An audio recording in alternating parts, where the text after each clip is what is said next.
Hey everybody, how's everyone doing? We've been without power here in northern Colorado for 2.5, 2 hours, 45 minutes now.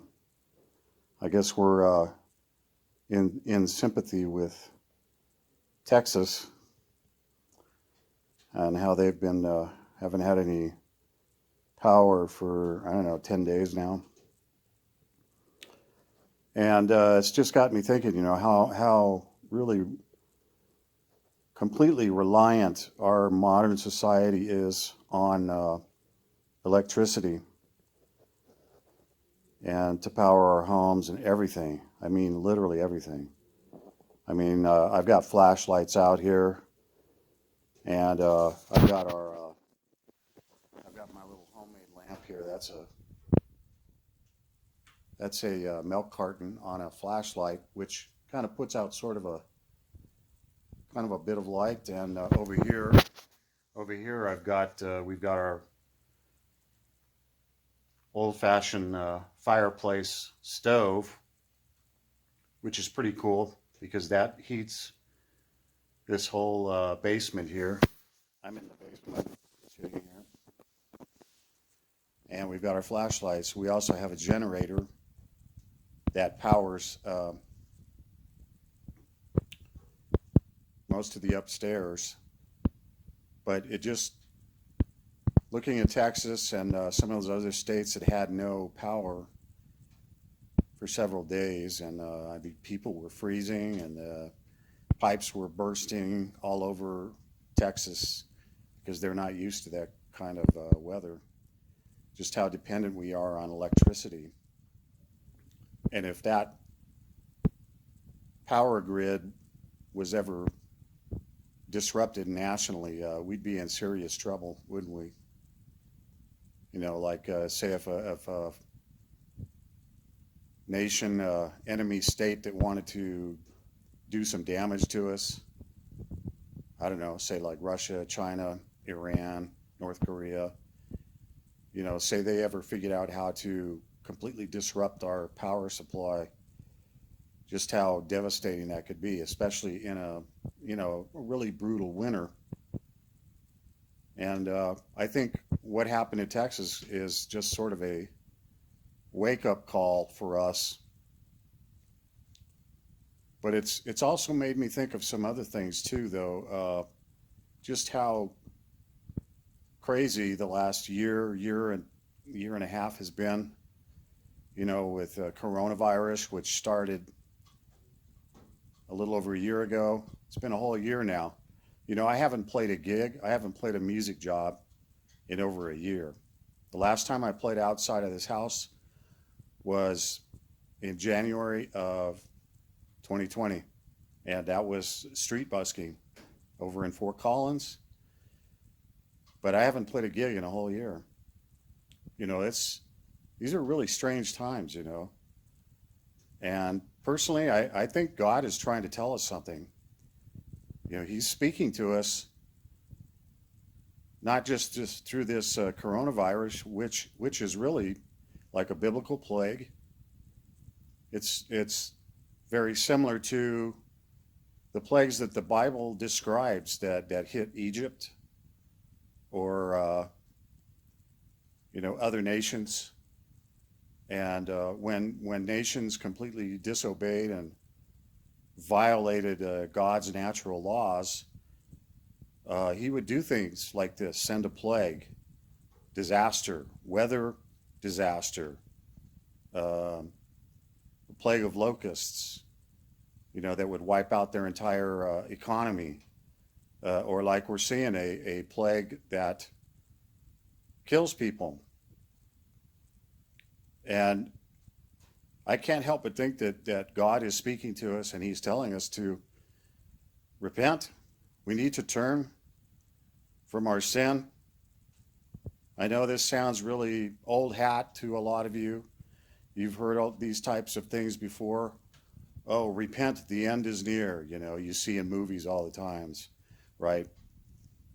Repent, the end is near. And we always, they mock people that say things like that in our movies. But, look around here. What's happening? Last year, what happened? We had riots for what, 8 months?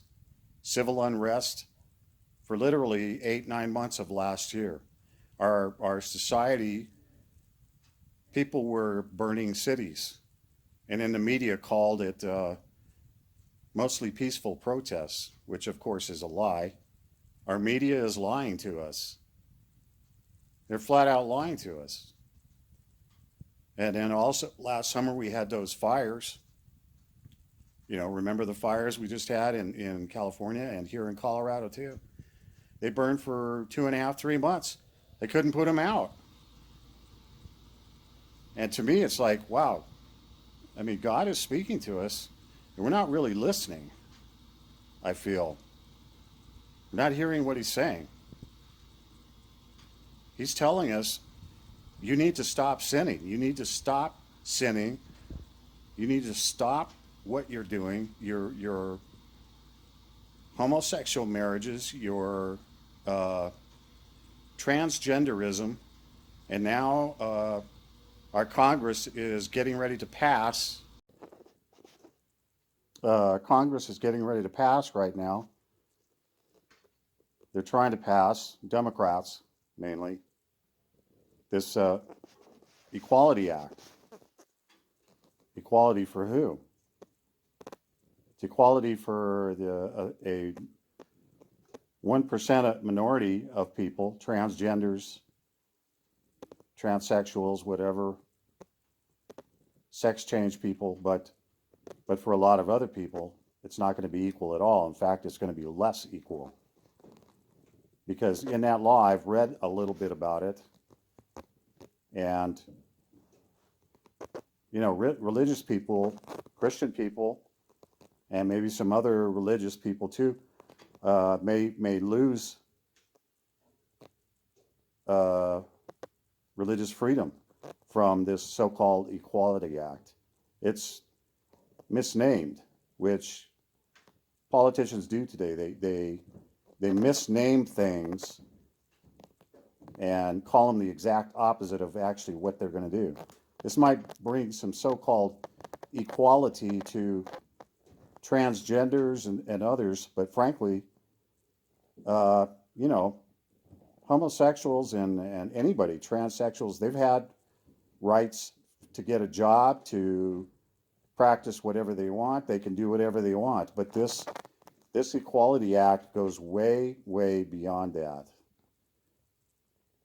And if that thing passes, some people are going to be losing their rights. If we saw that the Christian baker here in Colorado had gotten sued. He's been sued 3 times. We're going to see a lot more of that. This Equality Act passes. We'll see a lot of those kinds of lawsuits. We see what the radical gay crowd will do once they get some leeway and some power. They start coming after people of faith, and that's a fact. It's just a fact. I mean, they've sued that Christian baker 3 times now. It's like they're trying to make an example of him. Well, anyway, they want to pass this so-called Equality Act, which isn't really equal.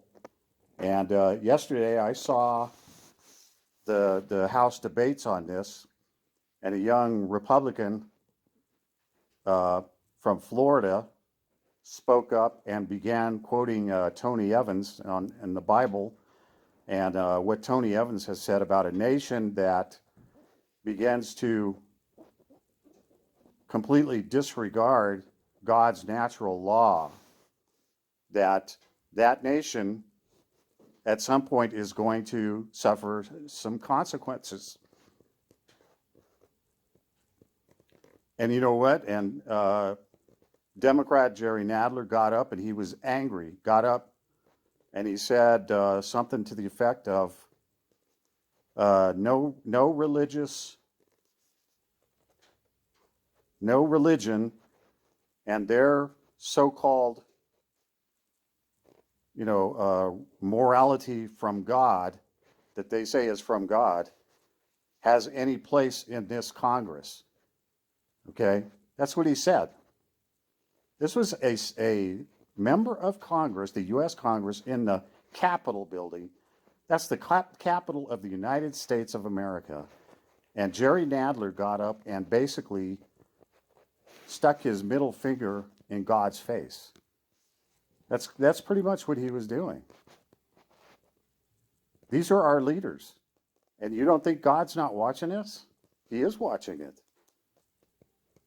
You know, it reminds me a little bit of, you know, some of the stories in the Bible about Nebuchadnezzar, who at one point got so arrogant that he thought he had created everything and that he was the master of the universe, right?